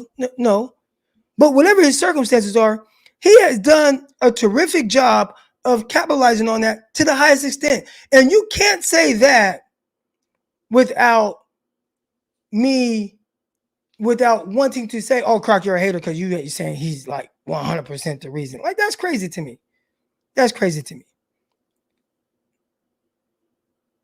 That's crazy to me. So then it comes off as like, oh, Crock has never wanted to credit Brock. He wanted Lance. I don't give a fuck about Trey Lance. Brock Purdy is the 49ers quarterback, and he has been great. So how am I not giving him credit? How am I not giving him credit when I just said amazing season, one of the most efficient seasons I've ever seen from a quarterback for the 49ers? Winner. I have the most confidence. When people are crying and complaining about 49ers throwing the ball too much, you've never heard Eric Crocker complain at all on social media about putting the ball in Brock's hands and him throwing. How am I not giving him credit? Someone tell me. Please. Someone tell me. How am I not giving him credit? How am I not saying he's good? How am I not saying he's having a terrific year? How am I not saying he played quarterback at one of the highest levels this year? How is Eric Crocker not saying those things?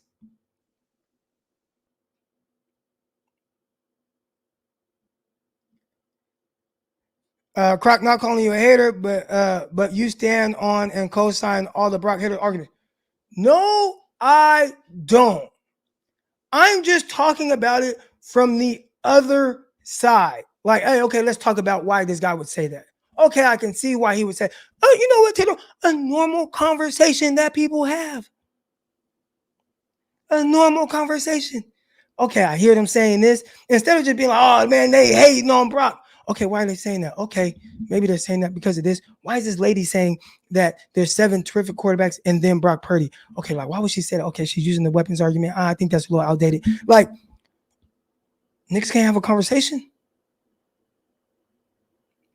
That's crazy to me, man. That's crazy. That is crazy to me.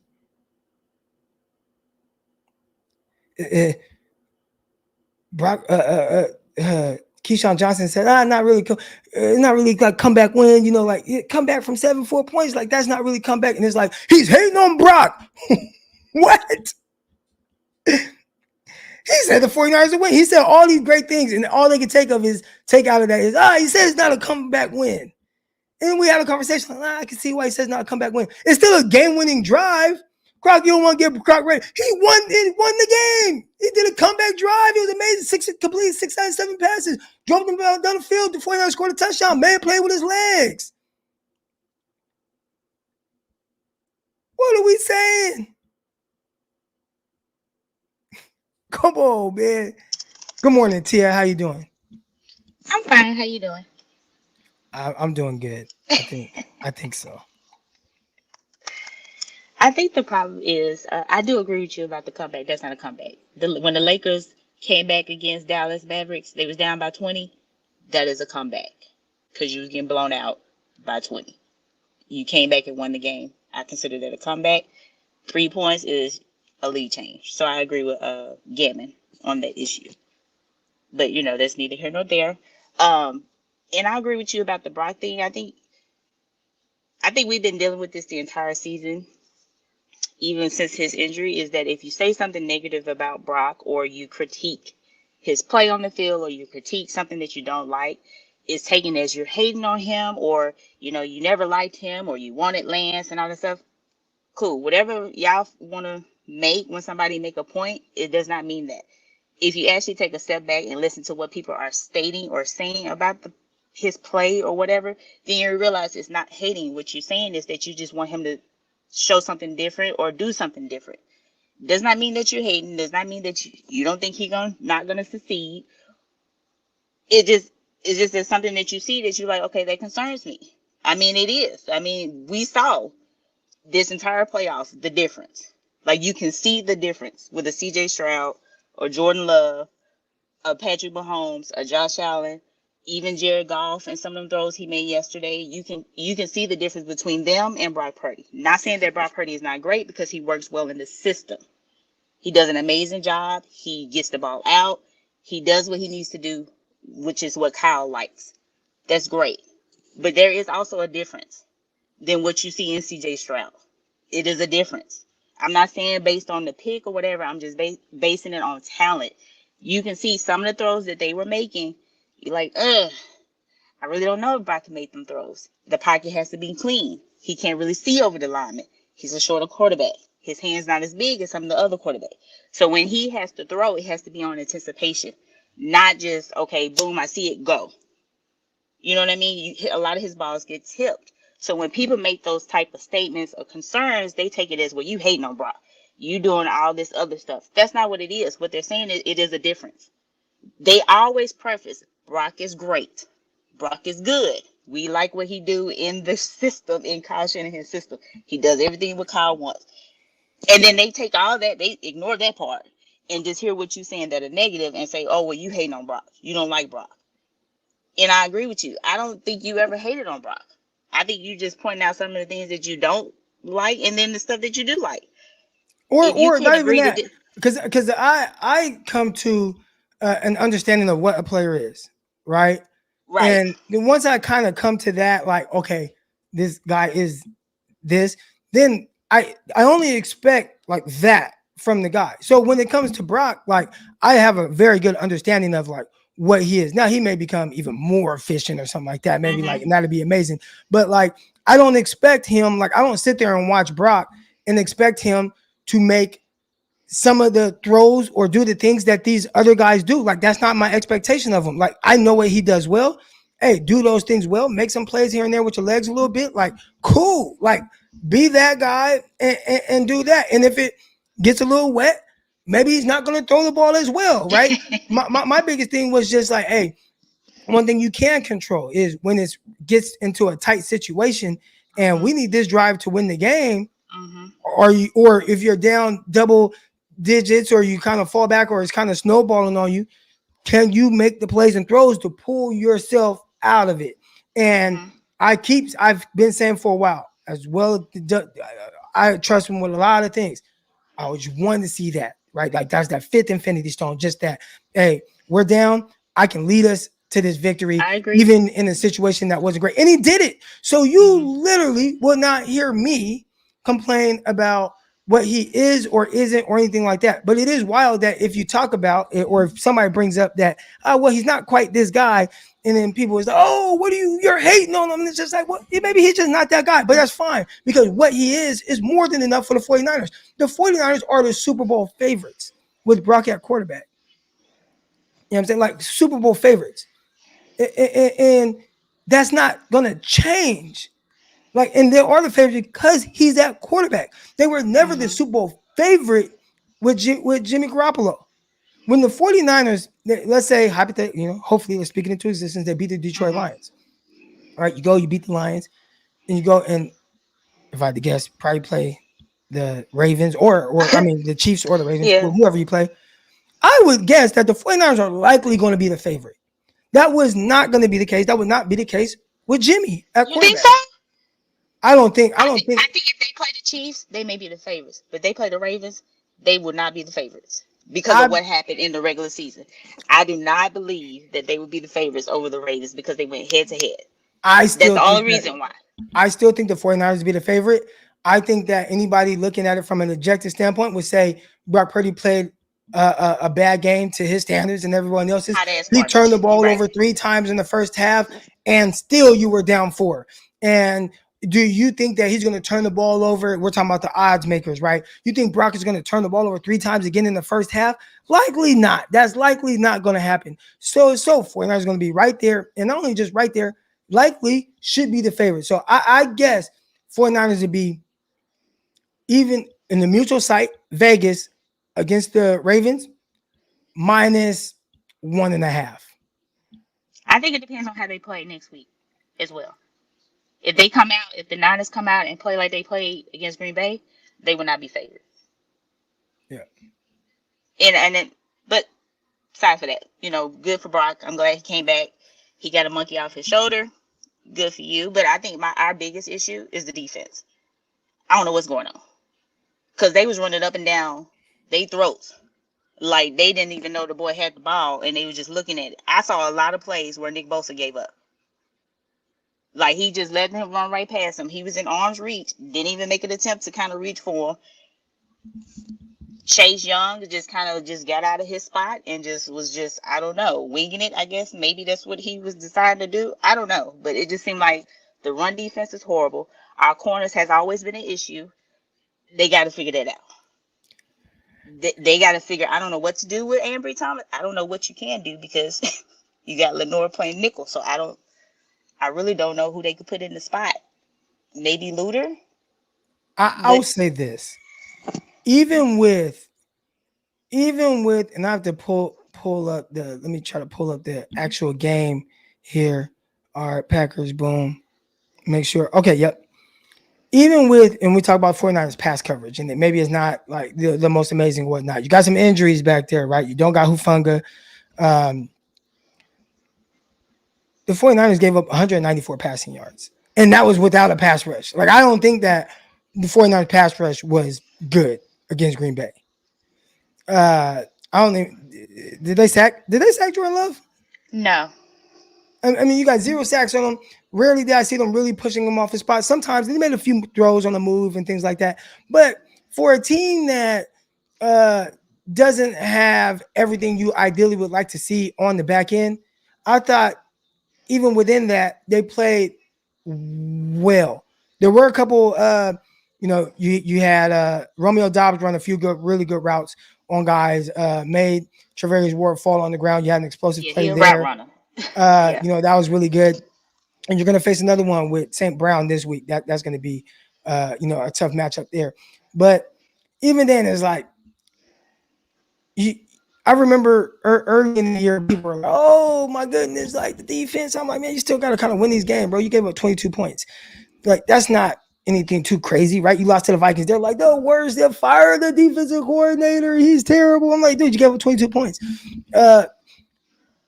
This game is like, oh my gosh, like the secondary is a weakness. I'm not just saying you, like I've heard that. It says the secondary weakness, like they give up 194. Now there was a pass interference play down the field.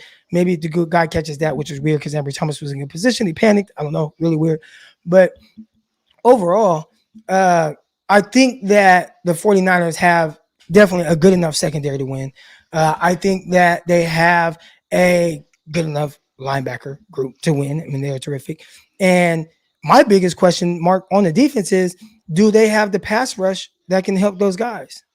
I don't think they have the pass rush. I don't think it's the same as the 2019. I remember that the Niners used to be known as, you are not running the ball against the Niners. Point blank, period. You can try to, hand the ball off if you want to. What you're going to have to do is you're going to have to throw the ball because you're not getting a yard on the Niners. The fact that we allowed a 100-yard rush in over 51 games, we had to rewind it because we thought they were saying something that was like, what? What did they say again? Did you say 50 games? That's a problem. Yeah. We've been talking about the run defense since the preseason, and that was against backups, and they have not fixed the solution. I don't understand what is going on. Maybe we should have kept Aziz. You should have told him to suit up while he was sitting over there on the sideline. Hey, can you just put a jersey on and just put Oren Burke's number on your back and just come out there and just play for us? Because I don't understand what's going on with the run defense. I think the secondary will be an issue because in the AFC they have legitimate quarterbacks. Mahomes would do the Aaron Rodgers. I'm gonna throw it up there and I'm gonna let you go get it, and you figure it out. Will Lamar Jackson? 1, 2, 3. Look, he gone. So I think, we may be able to beat the people in the NFC because we really don't have those type of quarterbacks in the NFC. The AFC has always have great quarterbacks. That is one thing that we can say. AFC always had legitimate quarterbacks. When it comes time, when the Super Bowl rolls around, you got to play the real ones. Yeah. So I think, that's fine if we can beat the Lions because, Jared Goff will get the ball over. But if we want to win the Super Bowl, they got to fix that. You will not be able to win a Super Bowl when your defense allows people to run all over you. You can't get a pass rush. You can't hit the quarterback. I'm just not understanding what's going on. We paid all this money. We keep signing people. Where is it? I don't know. We're gonna have to see. Hopefully they live to the billing this week. Big game. T.O., I'm gonna get to the next caller, but I appreciate you coming on. All right, thank you. All right. We got Antonio coming on real quick. I do want to talk about one thing. I got a buddy here, and he says, "Hey." I got Brandon here. He says, "Ain't never seen a Lions fan before this year besides people from Detroit." I actually have a couple homies that are Lions fans. I have absolutely no idea why, but in conventional Crocky fashion, you know me, I gotta talk my talk. I gotta talk my trash. All right. So I text one of my Lions buddies. Again, don't know why my dog Dre is a Lions fan, but it's like, I can't hear Hawthorne, you say you can't hear me? Huh? You can't hear me? Oh, I don't know why. Can everybody else hear me? I can only hear you through the bottom of my phone, man. I don't know what's going on. Oh, hold on. All right, how about now? Nah. All right, check this out. This is what I'm gonna do. Let me see. Hold on. I know my thing wasn't. Now, can you hear me? Yeah, I've been hearing you, but you can't hear me. I'm gonna say this about them. Address the people thinking you hating. I'm a co-sign for you because all I ever heard you say is that you just wanted the best guy to start for the 49ers.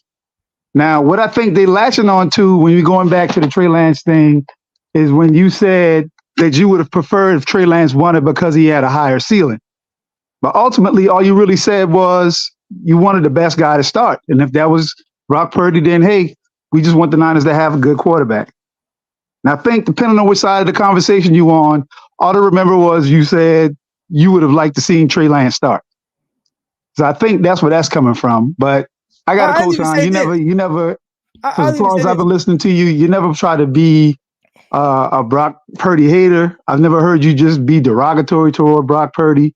And I think a lot of this is too, people don't understand the art of disagreeing. When you disagree with somebody, you're supposed to listen to both sides of the argument, because you can't develop, I guess you can say, an argument to their point unless you understand what they're talking about. You can't get a full a point, you know what I'm saying, unless you understand what they're talking about.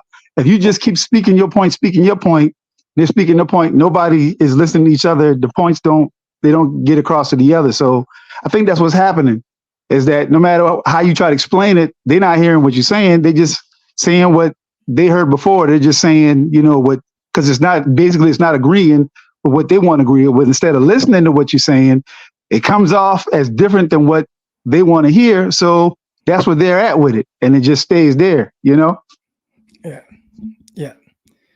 Real quick, I want to say real quick, my guy Brandon in the chat, he says he's never seen a Lions fan. I got my guy DeAndre Hawthorne here, and you see the text. That was today, this morning, 8:46 a.m. I said, you know what time it is? He said, y'all on the clock. So, hey, we got some Lion fans out. Hey, you got Lion fans that are homies.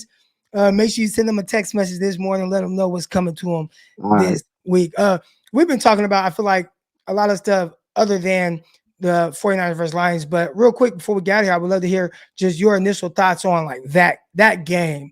How do you see it kind of playing out? I see. Okay. I feel like as long as we can stop the run, I don't think our run defense is as bad as people think.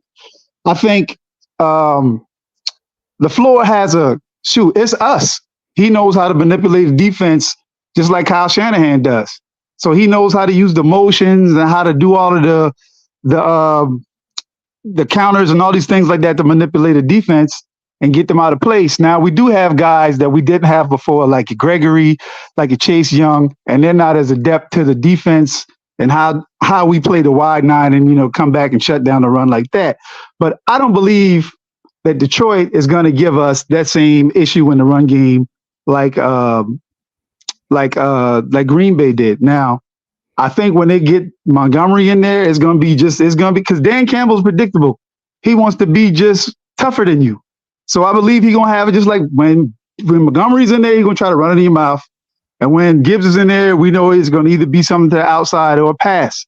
Now, I want to see how Wilkes devises a scheme for that. But to me, we got the front seven, I think, that can take care of that, because we got Greenlaw, and then you got Warner, guys like that. And I don't know if they'll drop a safety down to cover that or not, but I think we got enough to keep that offense at bay. And then unlike Green Bay, their main weapon is one guy. Their main weapon is Amon-Ra. Now, if you put Ward on him, I don't know if they're going to have Ward follow him around, because Ward, to me, is a lockdown corner. I ain't going to say he's just 100% lockdown, but I feel confident enough that he'll give whoever your top receiver is enough to where they're not going to just have a field day all day. And Laporta, like I said, we got some cover guys back there at linebacker that can match up with them. So I feel that we're going to be able to hold them at bay, because, like you said, we only gave up 21 points over there to Green Bay, and I believe their offense was more intricate than Detroit's offense. And I believe our defense will be a little more tuned up, so to speak. So I believe on that. And then you look on our offensive side, I don't believe Brock Purdy's going to have the same kind of game. The weather obviously affected the things that he was able to do. He just, for some reason, the guy just can't hold the ball with tight grip in the rain. But we know him to be very accurate. He led the league in percentage. So, I mean, we know it better than that. One thing they were saying was if we don't get Deebo, they don't believe we'll beat Detroit. The way I look at that is we schemed a lot of stuff with Deebo, and then when you took Deebo out, I guess Kyle had to like freestyle, because it was like dang, I had this for Debo, this lined up, this lined up. Debo gone. It ain't like you can just throw anybody in there to kind of do what Debo does. So I believe this time the offense will be a little more open, and you'll see more balls go to Kittle, more balls go to Ayuk, maybe even more balls go to McCaffrey out there in the flats or whatever, getting more on the linebackers. But I believe we'll take them, man. I don't think it'll be a blowout, but I think we'll have a much easier time with them than we did with Detroit. I mean, with Green Bay. What are your thoughts? You'll get my thoughts on a later episode. But Antonio, man, I appreciate you coming on. All right. Thanks, man. All right. Y'all definitely will get my thoughts on a later episode. We'll continue to talk about this, and hopefully I can bring on a Lions guy. Gammon says, Crock, your Twitter/X is going to be on fire. We'll see if it gets a little spicy today. Jimmy says, I think a comeback is more than a touchdown. Oh, no, we definitely talked about this. I already said go E-House. You already know. Let's go. Talked about all this. Here's one. Antonio says, the key is fourth quarter, especially late. Okay, comeback win there. All right. Brandon, he was the one that came on talking about never seen Detroit Lions fans outside people in Detroit. All right. We got High there with a poop face. He says, Crock defended Jimmy. If he criticizes you, you get cooked. You know what, though? I would say that criticism and what that is for one person, like criticism to me might be drastically different than someone else. So like, Jerry here says, Crock, he starts off, and he speaks with his final points on Brock are negative in a discussion. And that says a lot, right? And what I'm saying and however I'm intending it might not be negative at all, but everybody just hears things different. So you said that I defended Jimmy, but there are a lot of people out there that say I was a Jimmy hater. And I never hated on Jimmy. The only thing I did say is, and again, it comes, once I start to realize like who you are, what you are, stuff like that, it got to a point with Jimmy where I realized I don't think that Jimmy is worth what they pay him with how often he gets injured, etc. So there was a time where I said, give me buddy's name. He was with the Washington Redskins at that time, Commanders, whatever you want to call them, football team. Quarterback. He's with the Falcons this year. What's that quarterback's name? Somebody help me. Was with the Commanders before. Was with the Commanders before and was with the Falcons this year. Who's that quarterback? Anyways, I remember one time saying I'd rather have him than Jimmy because one, way cheaper. And as Heineke, there we go, Taylor Heineke. I tweeted that out. And I was like, I would rather give me Taylor Heineke, get Jimmy out of here. You're paying him hella money, and he's kind of regular to me. But there's nobody that understood more what Jimmy was. So in big moments, I'm always the one that comes off as, oh man, Crock's defending Jimmy or blah, blah. And it's like, nah, but just if we're being realistic, he might be asked for a whole game. But in this moment, I've seen him come through time and time and time again. I just saw it all the time. And I was very confident that he'll do that. So I'm just telling it how it is. But for some people, they might just take that as criticism. So whatever I say about Brock to some people might come off as, oh man, he ain't sucking Brock, so he must be a Brock hater. And it's like, nah, man, I just kind of talk about how it is. He's good at what he does this good. And if that comes off as whatever part negative at the end of a discussion, oh no. There was a dude, right? And we'll end on this. I was in what's called the other night in Riverside, and these girls. I see this girl, little girl, 3 years old, 4 years old. She might have been. She was trying to open the door, right?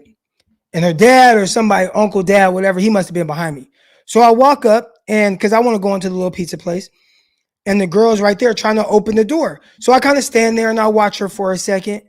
And as I'm about to reach to open the door, I hear a buddy behind me say, you're just going to stand there? You're not going to open the door for her?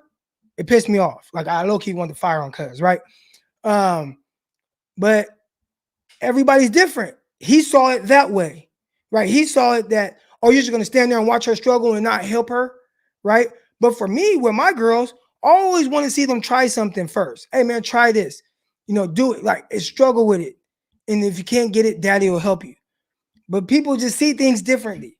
So he saw it as, I'm just like mocking the girl or making whatever and just not going to open the door, even though she's trying and never going to help her. And my perspective on it was, man, let me see if this girl can open this door. That'll probably be a very rewarding feeling for her if she struggles at first and she's able to open. So I waited a few seconds before I went to help. And everybody's perspective is just different on stuff. So I think I try to explain that too much to people that maybe just have a clearly different perspective. And I think sometimes that's where the disconnect is in a lot of football conversations. That's how it comes off to me, at least. Appreciate everybody that's in the chat right now. Hit the like button, hit the subscribe button. Again, you guys can tune into this YouTube, all that good stuff. Follow Underdog Fantasy, promo code Crocky. We got Forever Blessed. He said, what's up with Deebo? We talked about that probably an hour ago. All right. We've been on here way too long. But Coach Dezi was on. It's at the end of which Coach Dezi, we talked about Debo Samuel and his shoulder. So make sure you tune into that early on. But thank you, everybody, for tuning in. Love all y'all. Appreciate y'all. Man, y'all have a great day. Y'all have a blessed day. And whatever goals you have in life, I hope you take one step closer to achieving those today. All right, y'all. I'm out. I'll see y'all tomorrow. I'll be on live with Ryan G. Hensley, and I'll probably do the little simulcast thing where it's on my channel and his channel. But all right, y'all. I'm out. Peace.